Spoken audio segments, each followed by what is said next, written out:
Проверка уровня масла и наличие эмульсии. Уровень масла в норме, эмульсии нету. Масло заливная горловина, пробка чистая, нагара нет. Дальше жидкость чистая, эмульсии нет.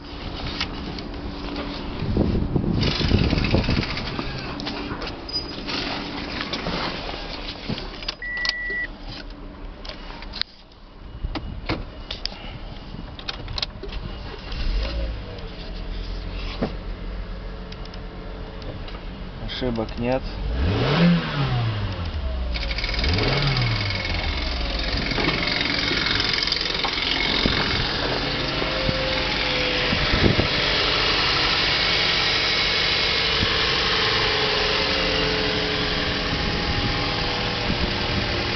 Двигатель работает.